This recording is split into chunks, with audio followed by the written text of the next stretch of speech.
We are excited to try web browsing ChatGPT for the first time, so let's do it together. Apparently, this only works on ChatGPT 4, which requires a Plus subscription. Once we log into our ChatGPT profile, we need to hit the three-dot menu on the bottom left. Then click the Settings menu.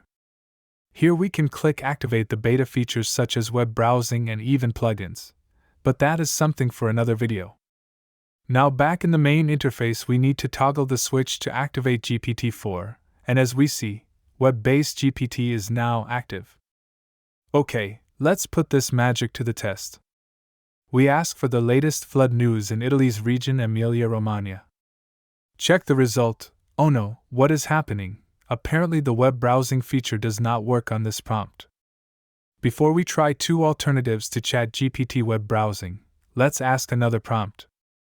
We ask for weather forecast in Berlin and an adjusted visiting plan to do. This is actually a cool thing to receive basic travel suggestions that are adjusted to the local weather situation.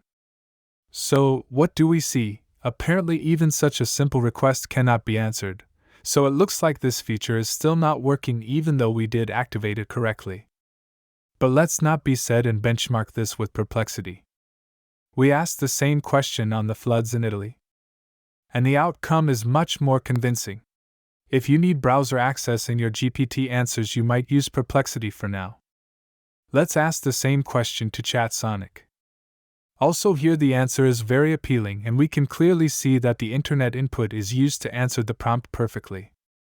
Well, for now we will have to remain patient with ChatGPT web browsing. Alternatively, use ChatSonic or Perplexity.